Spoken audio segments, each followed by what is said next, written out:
सारेगामा कारवां mini भक्ति। भगवत गीता अध्याय 3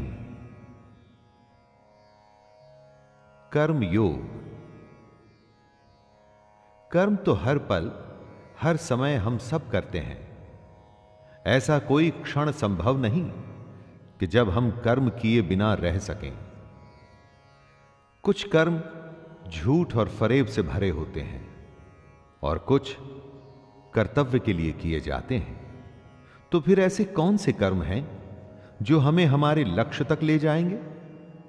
उसी के एनालिसिस श्री कृष्ण हमारे लिए करेंगे और हम उसे आम जन जन की भाषा में, यानी कि आपकी ही बोली में आपके लिए लाए हैं। मैं शैलेंद्र भारती प्रणाम के साथ गीता के अध्याय 3 को प्रस्तुत करता हूं। अर्जुन उवाच ज्यायसी चेत् कर्मणस्ते मता बुद्धिर्जनार्दन तत्किं कर्मणि घोरे मां नियोजयसि केशव।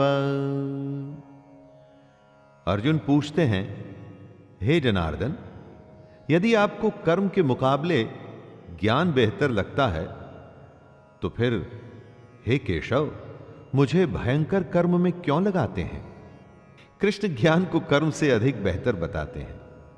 तो उस हालत में यह सवाल उचित बनता है कि वह अर्जुन को कर्म करने के लिए, मतलब युद्ध करने के लिए क्यों कह रहे हैं? क्योंकि अगर ज्ञान की ही बात है तो वो तो अर्जुन कृष्ण से ले ही रहे हैं। तो अपनों को मारने के ऐसे भयंकर युद्ध में कृष्ण उन्हें क्यों लगा रहे हैं? दोस्तों, कितनी ही बार हमारे मन में ऐसे प्रश्न आते हैं कि कर्म आखिर क्यों करना?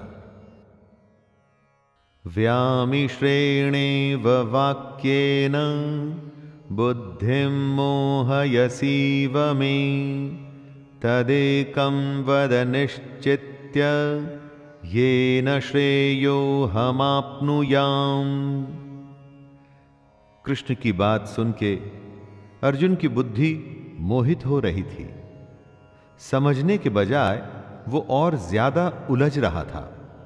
इसलिए अर्जुन कृष्ण से कहता है, एक बात बताइए प्रभु, जिससे मेरी उलझन दूर हो सके। अर्जुन कहना चाहते हैं कि भगवान कंफ्यूज मत करिए, मेरी दुविधा को दूर करके कोई एक बात बताइए जिस पे मैं चल सकूं।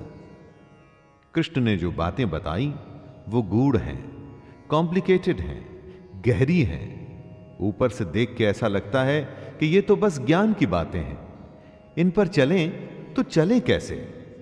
यही दुविधा अर्जुन की भी है और कृष्ण उत्तर दे रहे हैं।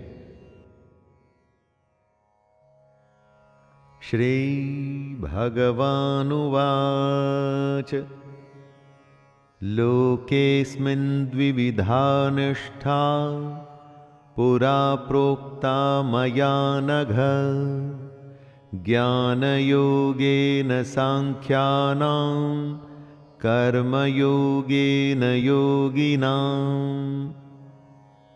श्री भगवान अर्जुन से कहते हैं कि इस दुनिया में दो प्रकार की निष्ठा, दो प्रकार के विश्वास हैं।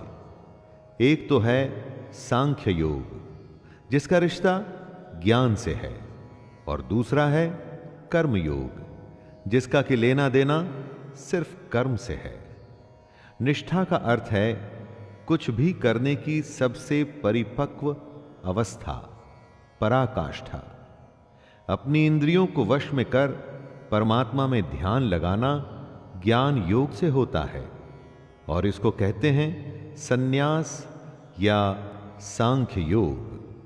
और दूसरा होता है कर्म योग, मतलब निष्काम कर्म करके फल में आसक्ति न रखना।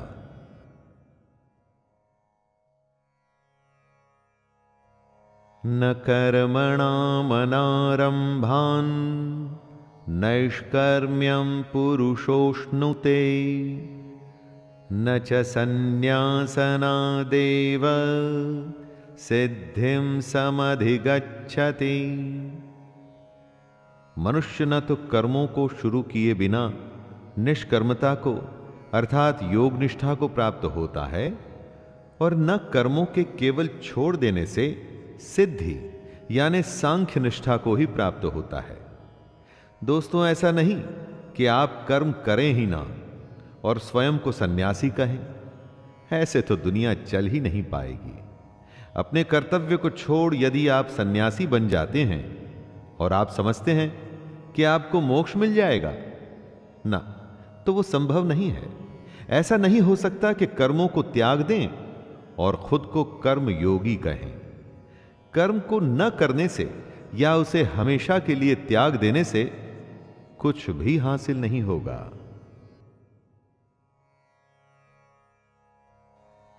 नहि कश्चित् क्षणमपि जातु तिष्ठत्य कर्म कृत् कार्यते ह्यवशः कर्म सर्वः प्रकृतिजैर्गुणैः। ऐसा हो ही नहीं सकता कि मनुष्य किसी भी काल में क्षण मात्र भी बिना कर्म किए रह जाए। हमारी दुनिया ऐसी है, हम चाहें या न चाहें कर्म तो हमें करना ही पड़ेगा। कर्म न करना भी कर्म करना ही है। जिस तरह हम इस दुनिया में आए हैं, जिस तरह से प्रकृति ने हमें, नेचर ने हमें बनाया है, उसका गुण यही है कि हम हर समय कर्म करें। प्रकृति में कभी कुछ रुकता नहीं। सांसें चलती हैं, समय चलता है, जीवन का चक्का चलता ही रहता है। जब तक जीवन रहेगा तो कर्म भी रहेगा। इसीलिए यह आवश्यक है कि कर्म को समझा जाए और समझ के उसे किया जाए। कर्मेन्द्रियाणि संयम्य य आस्ते मनसा स्मरन् इंद्रियार्थान् विमूढ़ात्मा मिथ्याचारः स उच्यते। जो सिर्फ दिखावे के लिए अपनी इंद्रियों को जबरदस्ती ऊपर से रोककर लेकिन अंदर मन से हमेशा उन्हीं के बारे में सोचता है, वह मिथ्याचारी अर्थात दंभी कहा जाता है। मतलब झूठा और घमंडी। खाना खाने से तो मना कर दिया, लेकिन हमेशा खाने और उसके स्वाद के बारे में ही सोचता रहे, तो यह कैसा उपवास हुआ? इसे व्रत नहीं माना जाएगा। कितने ही साधु सन्यासी आपको मिलेंगे जो कहते हैं कि उन्होंने दुनिया को त्याग दिया है, कर्म को त्याग दिया है, लेकिन अगर उनके मन में इस दुनिया के लिए अभी भी लालसा है, इच्छा है, तो कृष्ण उन्हें झूठा और पाखंडी बताते हैं।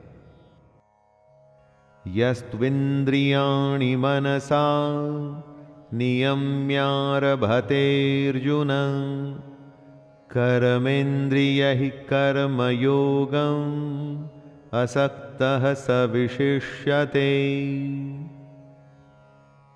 हे अर्जुन, जो पुरुष सच्चे मन से इंद्रियों को कंट्रोल में कर उनसे बिना लगाव लगाए काम करता है, वो ही कर्मयोग का पालन करता है, वही श्रेष्ठ है। कृष्ण एक तरह से चेतावनी दे रहे हैं कि इंद्रियों को वश में तो करना ही है, परंतु साथ ही साथ मन का उन इंद्रियों से किसी भी विषय से लगाव नहीं होना चाहिए। उसे ही कर्म योग माना जाएगा। जब इंद्रियां वश में होती हैं तो आप कुछ भी करने में संभव होते हैं।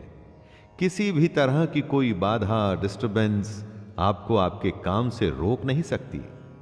और अगर आप इंद्रियों के वश में हैं तो चाहे वो स्वादिष्ट खाने की महक ही क्यों ना हो, कोई रूपसी नारी ही क्यों ना हो, आसपास का शोर ही क्यों ना हो, छोटी या बड़ी हर बाधा आपको आपका काम करने से रोकेगी। नियतं कुरु कर्म त्वं कर्म ज्यायो ह्यकर्मणः शरीरयात्राणि च ते न प्रसिद्धयेद कर्मणः। हे अर्जुन, तू केवल कर्तव्य निभा, क्योंकि कर्म न करने के मुकाबले कर्म करना बेहतर है, तथा कर्म न करने से तेरा जिंदा रहना भी तो पॉसिबल नहीं।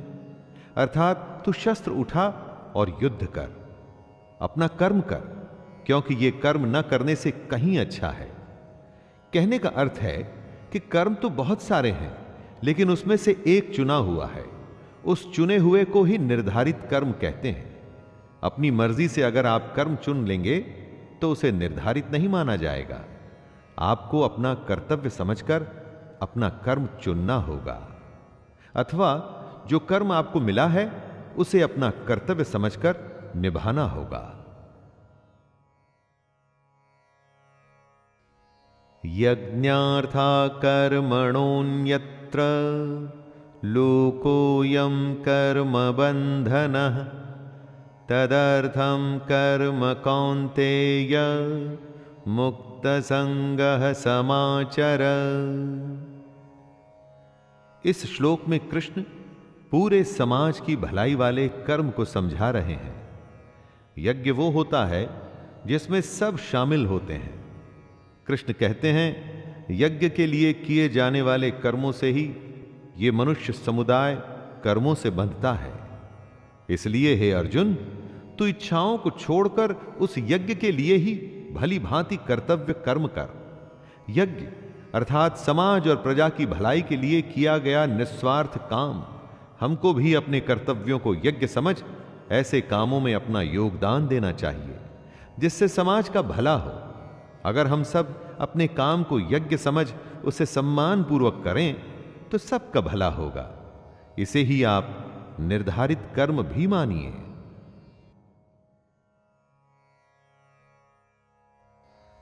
सह यज्ञः प्रजाः सृष्टा पुरोवाच प्रजापतिः अनेन प्रसविष्यध्वमेष वोस्त्विष्ट कामधुक्। प्रजापति ब्रह्मा ने इस दुनिया की शुरुआत में यज्ञ को रचकर अपनी जनता से कहा कि तुम लोग इस यज्ञ द्वारा वृद्धि को प्राप्त हो, और यह यज्ञ तुम लोगों को इच्छित भोग प्रदान करेगा। घरों में जो यज्ञ किए जाते हैं उन्हें एक धार्मिक कर्म कांड न समझकर उसकी इंपॉर्टेंस समझनी चाहिए। यज्ञ हमारे संस्कारों का एक संगठित रूप है। संस्कार मतलब काम करने का सबसे उत्तम तरीका। यज्ञ से हम हर विधि को, संस्कार को एकदम उचित तरीके से पूरा कर अपने कर्म को शुरू करते हैं। यज्ञ एक तरीके से हमें रास्ता दिखाता है। अगर आगे भी संस्कारों का पालन होगा तो ध्येय अर्थात गोल, हमारा एम जरूर पूरा होगा। देवान् भावयतानेन ते देवा भावयन्तु वः परस्परं भावयन्तः श्रेयः परमवाप्स्यथ। ब्रह्मा कहते हैं कि यज्ञ से सब लोगों को, देवताओं को खुश करना चाहिए, और फिर वो देवता खुश होके हम सबकी भलाई करेंगे। इस प्रकार निस्वार्थ भाव से एक दूसरे को उन्नत करते हुए तुम लोग परम कल्याण को प्राप्त हो जाओगे।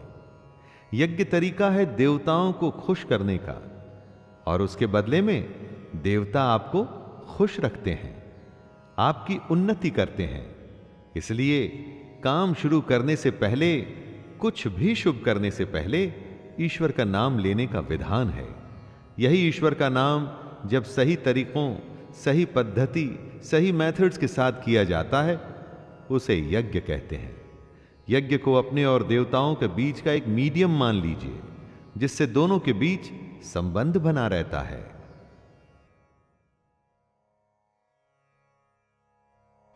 इष्टान् भोगान् हि वो देवा दास्यन्ते यज्ञ भाविताः तैर्दत्तान् प्रदायैभ्यो यो भुङ्क्तेस्तेन एव सः। यज्ञ करके जब आप देवताओं की पूजा करते हैं तो वे आपके बिना मांगे ही आपकी सारी इच्छाओं को पूरा कर देते हैं। लेकिन जो यज्ञ नहीं करता, उस यज्ञ से देवता को प्रणाम नहीं करता, लेकिन फिर भी अपनी इच्छाओं को पूरा करना चाहता है, उन्हें चोर समझना चाहिए। कुछ देने पे कुछ मिलता है, कुछ करने से कुछ मिलता है।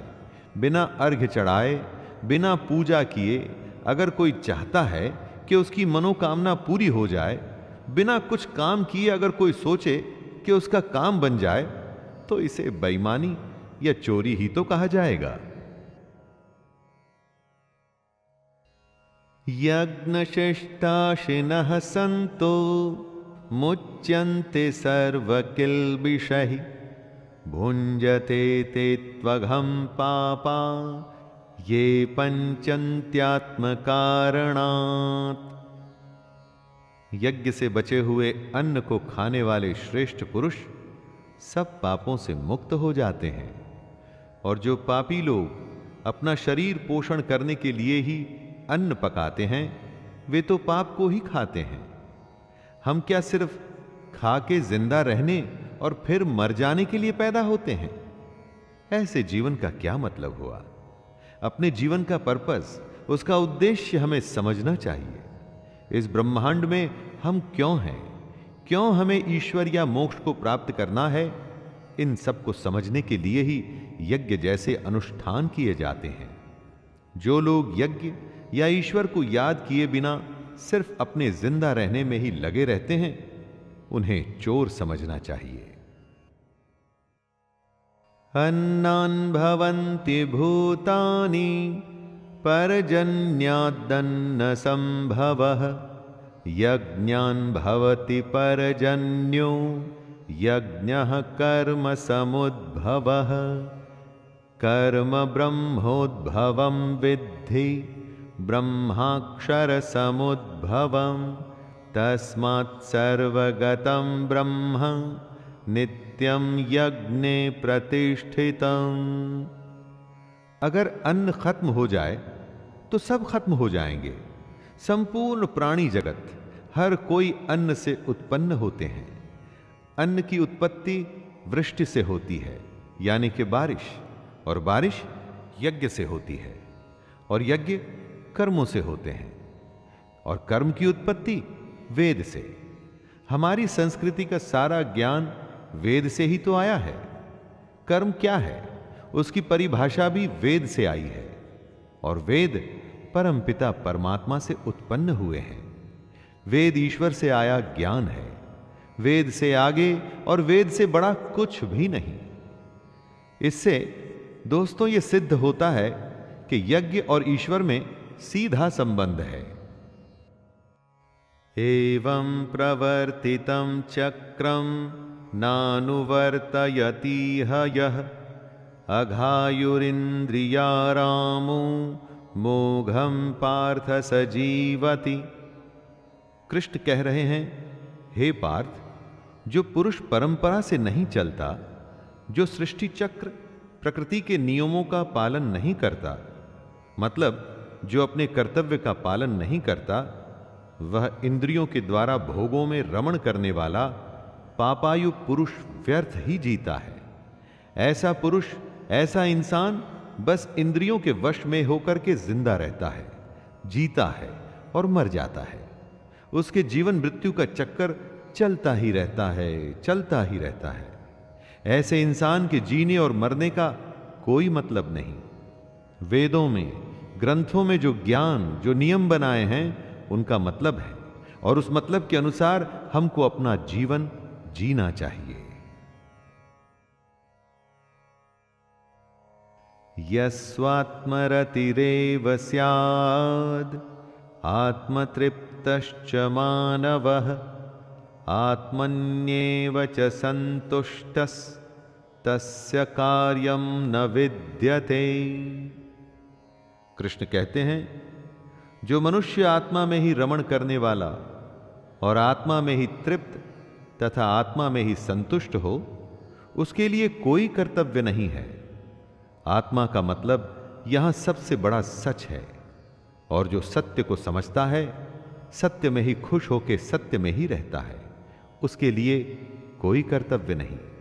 जिसको ज्ञान प्राप्त हो चुका है, जो जीवन की सच्चाई जान चुका है, सिर्फ वो ही ऐसा है जिसके लिए कर्तव्य का कोई मतलब नहीं। लेकिन ऐसा कोई लाखों करोड़ों में ही एक होता है। बाकी हम सबके लिए कर्तव्य ही सब कुछ है। संजय उवाच नैव तस्य कृतेनार्थो न कृतेनेह कश्चन न चास्य सर्वभूतेषु कश्चिदर्थ व्यपाश्रयः। संजय श्री कृष्ण के ज्ञान को हमें आगे बता रहे हैं कि ऐसे महापुरुष जो आत्मा को, सच को जान चुके हैं, उनके लिए कर्म करने का कोई प्रयोजन रहता ही नहीं। ऐसे महापुरुष कर्म के बंधन से छूट चुके हैं, क्योंकि ये ज्ञानी इस दुनिया और उस ईश्वर को समझ चुके हैं। इनका स्वार्थ से कोई मतलब नहीं रहता। इसलिए ये महापुरुष हमारे जैसे लोगों से एकदम अलग हैं। इन पर वो नियम लागू नहीं होते जो हमारे जैसे दुनियादारी में लगे हुए लोगों पर लागू होते हैं। दोस्तों, इसे कुछ ऐसे समझिए कि जिसे ईश्वर मिल गया हो, उसे फिर और क्या चाहिए? वो फिर कोई और कर्म क्यों करे? तस्मादसक्तः सततं कार्यं कर्म समाचर असक्तो ह्याचरन् कर्म परमाप्नोति पुरुषः। हे अर्जुन, इसलिए तू लगातार आसक्ति, अपनी इच्छा को छोड़कर हमेशा अपने कर्तव्य कर्म को ठीक तरीके से करता रहे। अपनी इच्छाओं को, अपनी कामनाओं को छोड़कर सिर्फ और सिर्फ कर्तव्य को पूरा करने में लग जा, क्योंकि आसक्ति से, लगाव से छूटकर जो भी अपना कर्म करता है, वो मनुष्य परमात्मा को प्राप्त हो जाता है। कर्तव्य का रास्ता आसान नहीं होता। कितनी ही बार हम सबको लगता है कि सब कुछ छोड़कर आराम करें, देर तक सोएं या मेहनत न करें, लेकिन उससे कभी कुछ भी हासिल नहीं होता। ऐसा श्री कृष्ण समझा रहे हैं। कर्मणैव हि संसिद्धिम् अस्थिता जनकादयः लोकसंग्रहमेवापि संपश्यन् कर्तुमर्हसि। बहुत से ऐसे लोग हैं जो कर्म करते हुए ही परम सिद्धि को प्राप्त हुए थे। बहुत से ज्ञानी महापुरुष तो ऐसे होते हैं जो आत्मा की सच्चाई को पहचान जाते हैं, लेकिन बाकी लोगों के लिए सिर्फ कर्म ही एक रास्ता है, अगर उन्हें जीवन में कुछ करना है तो। अगर आप चाहते हैं कि आपके जीवन का कोई मतलब हो, जन्म लेना, जिंदा रहना और फिर मर जाना, इस बेकार जीवन से बचकर अगर आप कुछ करना चाहते हैं तो आसक्ति यानी अटैचमेंट से बचते हुए आपको अपना कर्म करना चाहिए और अपने कर्तव्य को पूरा करना चाहिए। यद्यदाचरति श्रेष्ठस्तत्तदेवेतरो जनः स यत्प्रमाणं कुरुते लोकस्तदनुवर्तते। लीडर जो होता है ना, वो आगे चलता है और बाकी सब उसके पीछे पीछे।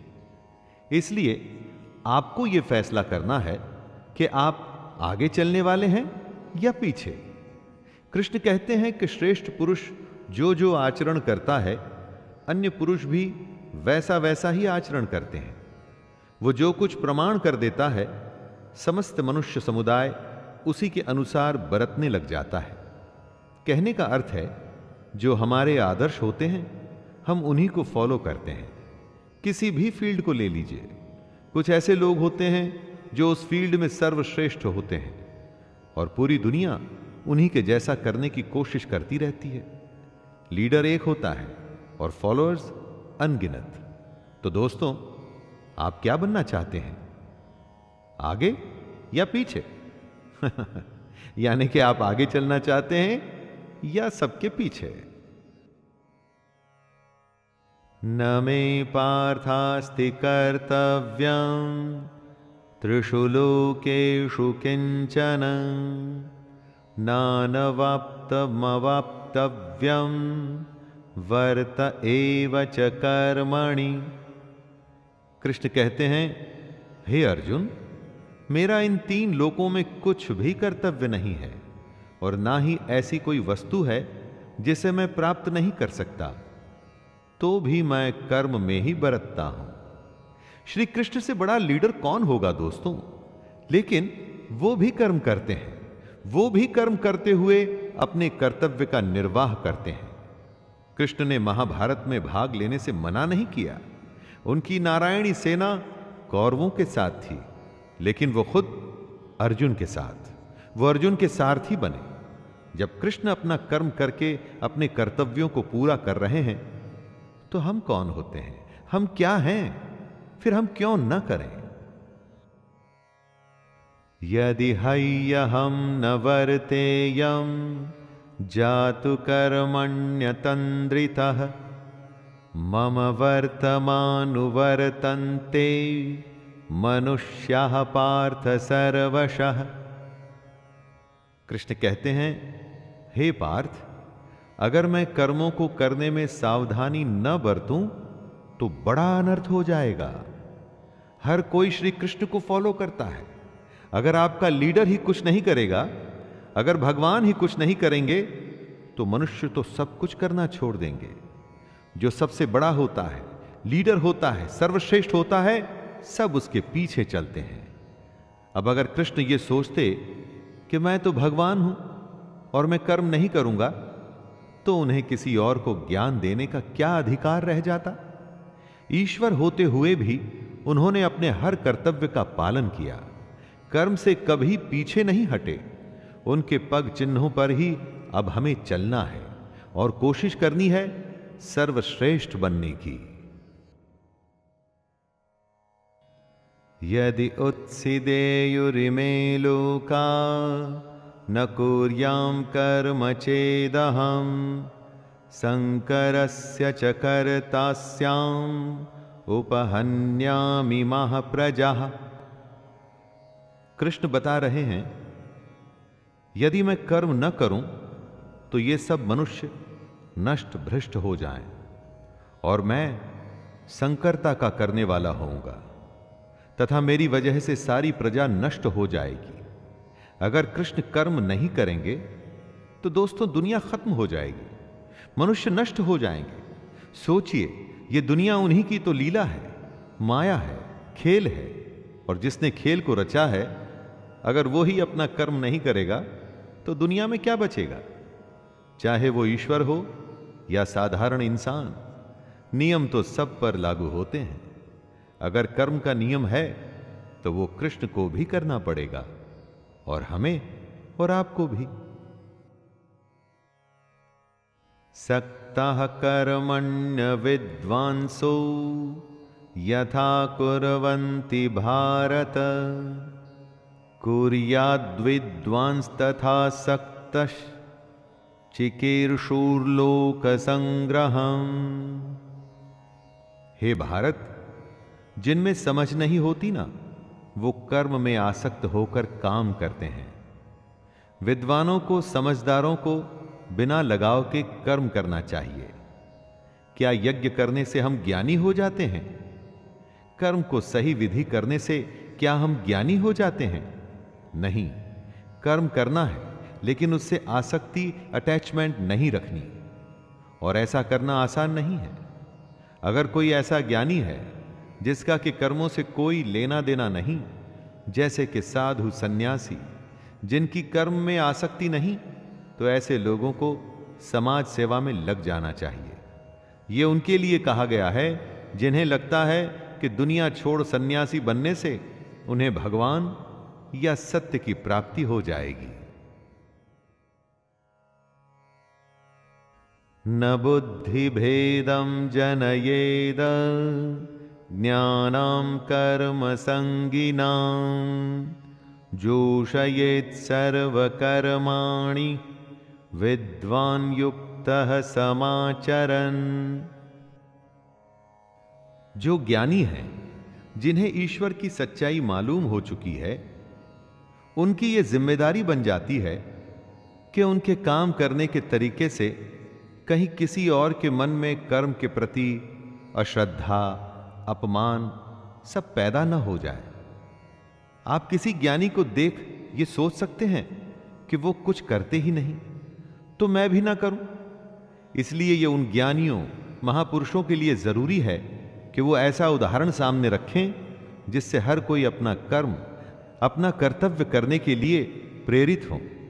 दोस्तों, साधु को देख अगर सब अपना परिवार छोड़कर दुनिया छोड़ने लगे तो दुनिया चल नहीं पाएगी।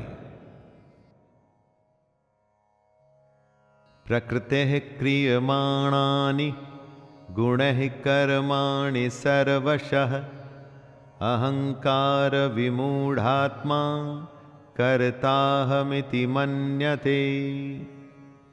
हर इंसान की एक प्रकृति होती है, एक नेचर होता है। अपनी उस प्रकृति के अनुसार ही वो कर्म करता है। हर कर्म उस प्रकृति के गुण के हिसाब से ही होता है। जिसके अंदर घमंड भरा होता है वो ये सोचता है कि मैं करता हूं, मतलब कि करने वाला वो है। ऐसा सोचने वाले को अज्ञानी कहा गया है। आप जो भी काम करते हैं उस काम को करवाने वाली आपकी प्रकृति है, उस प्रकृति के गुण हैं। कितनी ही बार ऐसा होता होगा कि गुस्से में आप कुछ ऐसा कर जाते हैं जो आप नहीं करना चाहते थे। वो आपका क्रोध आपसे करवा देता है। सोचिए और समझने की कोशिश करिए कि आपकी प्रकृति क्या है। तत्त्ववित्तु महाबाहो गुणकर्म विभागयोः गुणागुणेषु वर्तन्त इति मत्वा न सज्जते। यहां पर कृष्ण ने बहुत ही ज्यादा गहरी बात कही है।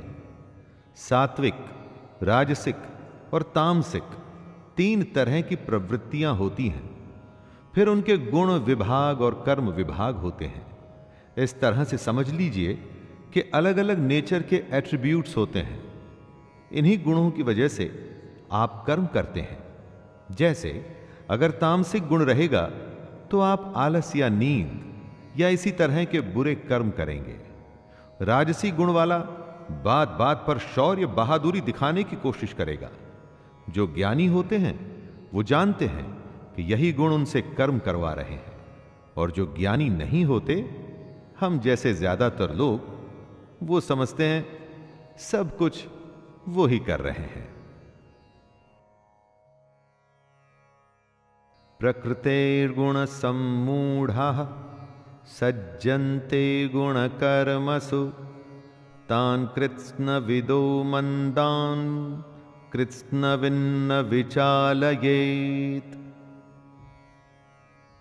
कर्म में लगे हुए ज्ञानियों को यह जानना चाहिए कि गुण ही उनसे कर्म करवाते हैं, वो खुद कुछ भी नहीं करते। और जब ज्ञानी इस बात को समझ लें तो यह उनकी जिम्मेदारी होती है कि वो अज्ञानियों को समझाए कि कर्म ही उनका धर्म है। ज्ञानी अर्थात कि पहुंचे हुए लोग, ये लोग जान जाते हैं कि उनके अंदर के गुण आते जाते रहते हैं, बदलते रहते हैं, और इन्हीं गुणों के अनुसार उनके कर्म भी बदलते रहते हैं। इसीलिए वो इन कर्मों को करने वाला खुद को कभी नहीं मानते, बस काम करते हैं और बाकी सब कुछ ईश्वर को सौंप देते हैं। दोस्तों, हमें भी बस कर्म करके बाकी सब कुछ उस पर छोड़ देना चाहिए। मयि सर्वाणि कर्माणि सन्नः यस्याध्यात्म चेतसा निराशिर्निर्ममो भूत्वा युध्यस्व विगतज्वरः। कृष्ण अर्जुन से कहते हैं कि तू मुझ अंतर्यामी परमात्मा में अपने सारे कर्मों को अर्पण कर दे। आशा को छोड़, ममता को छोड़ और दुख को दूर करके युद्ध कर। दोस्तों, अपने सारे कर्म हमें भगवान को सौंप देने चाहिए। कोई आशा नहीं, ममता नहीं और कोई दुख नहीं, कुछ भी भाव नहीं होना चाहिए। तू जा, बस युद्ध कर। इसी को आप फॉर्मूला मान लीजिए सफलता का। जी हां, सफलता का। कुछ भी करने का, आगे बढ़ने का, आशा, ममता, दुख सब कुछ भूल के बस काम में लग जाइए और उन्नति करते जाइए।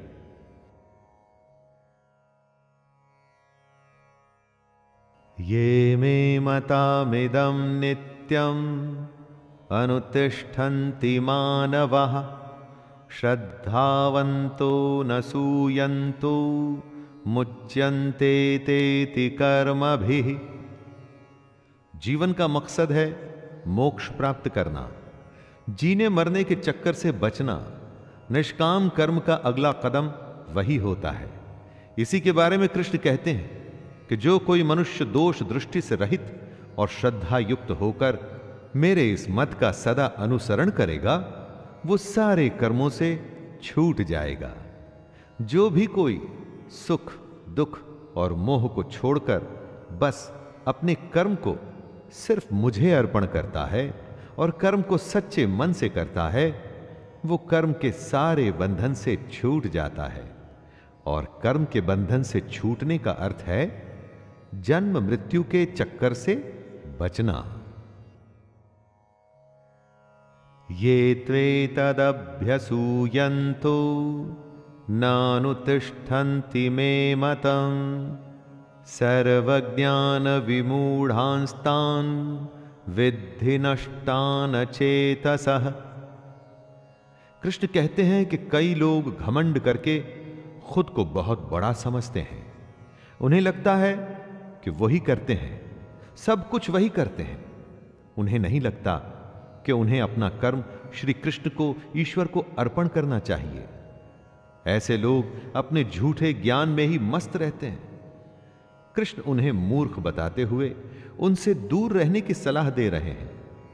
आपको अपने चारों तरफ कई सारे घमंडी दिख जाएंगे दोस्तों, जिन्हें लगता है कि वो कुछ गलत नहीं कर रहे। अपने धन और अपने ज्ञान के अहंकार में किसी की बात तक सुनने को तैयार नहीं होते। मैं आपसे यह कहूंगा कि ऐसे लोगों को मूर्ख समझकर आप उनसे दूर ही रहें। सदृशं चेष्टते स्वस्याः प्रकृतेर्ज्ञानवानपि प्रकृतिं यान्ति भूतानि निग्रह किं करिष्यति। सभी प्राणी प्रकृति को प्राप्त होते हैं, अर्थात अपने स्वभाव से मजबूर होकर कर्म करते हैं।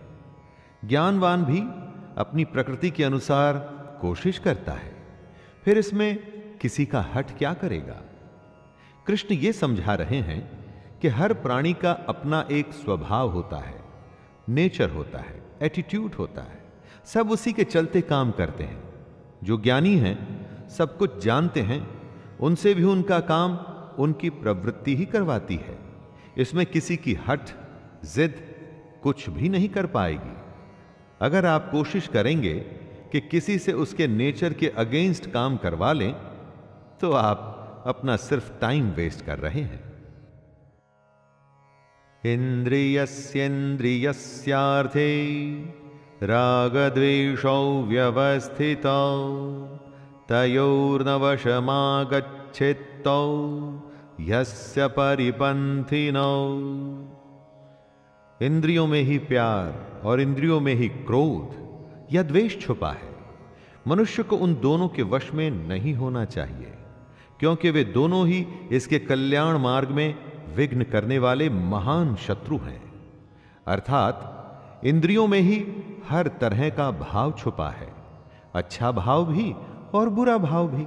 अच्छे और बुरे दोनों ही भावों में हमें नहीं फंसना चाहिए, क्योंकि इसी फंसने से ही हमारे मोह की शुरुआत होती है और फिर इन इंद्रियों के चक्कर में हम फंसते हुए चले जाते हैं और कभी भी निकल नहीं पाते। काम, क्रोध, मद, लोभ और मोह को हमें अपना शत्रु मानना चाहिए। श्रेयान् स्वधर्मो विगुणः परधर्मात् स्वनुष्ठितात् स्वधर्मे निधनं श्रेयः परधर्मो भयावह। कृष्ण कहते हैं, अच्छी प्रकार आचरण में लाए हुए दूसरों के धर्म से गुण रहित भी अपना धर्म अति उत्तम है। अपने धर्म में तो मरना भी कल्याणकारक है और दूसरे का धर्म भय को देने वाला है। हर किसी को अपना कर्तव्य, अपना कर्म और अपना धर्म ही करना चाहिए। कृष्ण कहते हैं कि अगर अपने धर्म के लिए मरना भी पड़े तो भी अच्छा है, लेकिन कभी किसी दूसरे के धर्म को स्वीकार नहीं करना चाहिए। कोई बेहद कमजोर, जिसे खुद पर विश्वास न हो, दूसरे के धर्म को अपनाता है। जिसमें थोड़ा सा भी आत्मसम्मान होता है ना, वो कभी दूसरे के धर्म को नहीं अपनाता। अर्जुन उवाच अथ केन प्रयुक्तोऽयं पापं चरति पुरुषः अनिच्छन्नपि वार्ष्णेय बलादिव नियोजितः। अर्जुन कहते हैं, हे कृष्ण, तो फिर ये मनुष्य खुद न चाहते हुए भी जबरदस्ती किस बात से प्रेरित होकर पाप का काम करता है? अर्जुन यहां पर बड़ा वैलिड सवाल करते हैं दोस्तों। क्यों मनुष्य कृष्ण के कहे अनुसार नहीं चल पाता? क्यों वो पाप के रास्ते पर चलता है? ऐसा क्या हो जाता है लोगों के साथ कि वो सही रास्ते पे नहीं चल पाते, गलत रास्ते पर क्यों चलने लगते हैं? चाहे वो इस बात को जानते हो या न जानते हो, वो क्या चीज है जो उन्हें विवश करती है? पाप के लिए उनकी बुद्धि, उनके मन, उनके गुण किस बात को दोष दें? श्री भगवानुवाच कामैष क्रोधैष रजो गुण समुद्भवः महाशनो महापाप्मा विद्धयेन मिह वैरिणम्। श्री भगवान कहते हैं, रजोगुण से उत्पन्न होता है काम, और काम में से निकलता है क्रोध अर्थात गुस्सा। काम या क्रोध कभी रुकता नहीं अर्जुन, बस बढ़ता ही रहता है। इसको अपना सबसे बड़ा शत्रु मानना चाहिए। दोस्तों, श्री कृष्ण बताते हैं कि आखिर पापी पाप किस कारण करता है, किसी के पाप करने की वजह क्या होती है? वजह है रजोगुण। इसी की वजह से काम, क्रोध या राग, द्वेष जैसे भाव पैदा होते हैं, जो कि पाप की वजह होते हैं। इन्हीं द्वेषों को श्री कृष्ण शत्रु बताते हैं। इन भावों के मन में आते ही आपको समझ जाना चाहिए कि आप पर शत्रु हावी हो रहा है और आपको उसे रोकने की जरूरत है। धूमेनाव्रियते वह्निर् यथादर्शो मलेन च यथोब्लेनावृतो गर्भस्तथा तेनेदमावृतम्। जिस प्रकार धुएं से आग और धूल से दर्पण ढका जाता है, तथा जिस तरह से जेर मतलब एमनियोन से गर्भ ढका रहता है, वैसे ही उस काम द्वारा हमारा ये ज्ञान ढका रहता है। राख जलती रहती है और उसके धुएं में आग छुपी रहती है। शीशे पर अगर धूल हो तो चेहरा साफ नहीं दिखता। उसी तरह से जब ये काम, क्रोध जैसे विकार, ये जो कमियां हैं, हमारे अंदर में मौजूद ज्ञान को छुपा के रखती हैं। सब कुछ हमारे अंदर है, बाहर कुछ भी नहीं। ये ऐब, कमियां हमारे अंदर रहकर असली ज्ञान को छुपाकर एक तरह से हमें विवश कर देती हैं और हमें पाप करने के लिए उत्साहित करती हैं। इसलिए श्री कृष्ण इन्हें शत्रु बताते हैं। आवृतम ज्ञानमेतेन ज्ञानिनो नित्यवैरिणा कामरूपेण कौन्तेय दुष्पूरेणानलेन च। हे अर्जुन, ये ऐसी आग है जो कभी बुझती ही नहीं। इस आग का मतलब है काम, और इसी से मनुष्य का ज्ञान ढका हुआ है। भोगों से कभी कोई तृप्त नहीं हुआ है। पैसा अगर कमाया है तो और कमाना है, खाना अगर खाया है तो और खाना है। भोगों का कोई अंत नहीं होता, बल्कि ये भोग मनुष्य का अंत करके ही मानते हैं। जैसे आग को अगर ईंधन मिलता रहे तो वो कभी बुझती नहीं। इन भोगों को जब आप बढ़ाते हैं तो आप जलती हुई अग्नि में ईंधन ही डाल रहे हैं। काम, क्रोध, मद, लोभ और मोह को नियंत्रण में रखना ही इस आग को बुझाने का एक तरीका है। इंद्रियाणि मनोबुद्धिरस्य अधिष्ठानमुच्यते एतैर्विमोहयत्येष ज्ञानमावृत्य देहिनम्। कृष्ण अर्जुन को समझा रहे हैं कि इंद्रियां, मन और बुद्धि ये सब इसके घर कहे जाते हैं। ये काम इन मन, बुद्धि और इंद्रियों द्वारा ही ज्ञान को कवर करके जीवात्मा को मोहित करता है। काम, क्रोध जैसे विकार, कमियां इंद्रियों, मन और बुद्धि में रहते हैं। ये इनके घर हैं जहां इनका निवास होता है। घर में रहकर ये कमियां घर के मालिक को मोहित कर उसे ही खत्म करने की कोशिश करती हैं। कुछ अच्छा देख मन में लालच आता है। काम पूरा न होने पर क्रोध आता है। इसी तरह से ये कमियां हमारे दिल दिमाग पर कब्जा करना शुरू करती हैं और हम हमेशा इनके वश में रहते हैं। तस्मात्त्वमिन्द्रियाण्यादौ नियम्य भरतर्षभ पाप्मानं प्रजहिह्येनं ज्ञान विज्ञान नाशनम्। हे अर्जुन, तू पहले इंद्रियों को संयमित कर। इस ज्ञान और विज्ञान का नाश करने वाले महान पापी काम को कुछ भी करके बलपूर्वक मार दे। कृष्ण अर्जुन को सलाह देते हैं दोस्तों कि इससे पहले ये काम, क्रोध जैसे शत्रु तुझ पर कब्जा कर लें, तू अपनी इंद्रियों को वश में करके अपने काम, क्रोध को मार दे। ये काम और क्रोध ही हैं जो हमारे अंदर मौजूद ज्ञान को खत्म कर उसमें शंका भरते हैं, हमें हमारे रास्ते से भटकाते हैं। कितनी ही बार आपके साथ भी होता होगा कि कोई जरूरी काम करते हुए आराम करने का मन करता होगा। बस यही वो समय होता है दोस्तों जब आपको अपनी इंद्रियों को वश में करना होता है।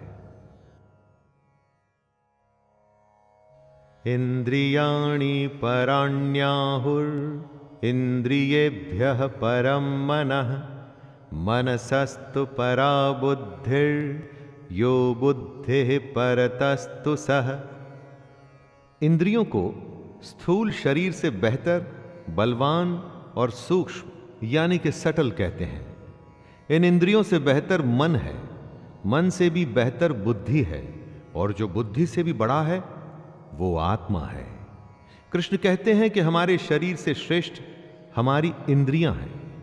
सही बात है, किसी भी शरीर को उसकी इंद्रियां पल भर में वश कर लेती हैं, लेकिन इंद्रियों से बड़ा मन है। आप अपने मन से इंद्रियों को कंट्रोल कर सकते हैं, और मन से बड़ी बुद्धि है। गहरी बात है दोस्तों, इस बात को ध्यान में रखिएगा। तो अभी तक सबसे बड़ी हुई बुद्धि, और बुद्धि से बड़ी है आत्मा, और इसी आत्मा को समझने का यह सारा खेल है। एवं बुद्धिः परं बुद्धवा संस्तभ्यात्मानमात्मना जहि शत्रुं महाबाहो कामरूपं दुरासदम्। कृष्ण अपनी बात को समझाते हुए कह रहे हैं कि हे अर्जुन, इस प्रकार बुद्धि से बेहतर अर्थात सूक्ष्म, बलवान और अत्यंत श्रेष्ठ आत्मा को मान। बुद्धि से अपने मन को वश में कर, और हे महाबाहो, तू इस काम रूप दुर्जय शत्रु यानी कि इनविंसिबल एनिमी को मार डाल। बुद्धि से मन को वश में करना है। अगर मन वश में हो गया तो आप इंद्रियों को भी वश में कर लेंगे। जब मन और इंद्रियां आपके वश में हैं तो फिर उसका अगला कदम होगा आत्मा के पास पहुंचना। आत्मा परमात्मा का ही एक रूप है और आपकी बुद्धि आपको आपकी आत्मा के करीब पहुंचा सकती है। तो दोस्तों, ये था भगवत गीता का अध्याय 3 और यहीं पर आज्ञा दीजिए आपके अपने शैलेंद्र भारती को। धन्यवाद। जय श्री कृष्ण।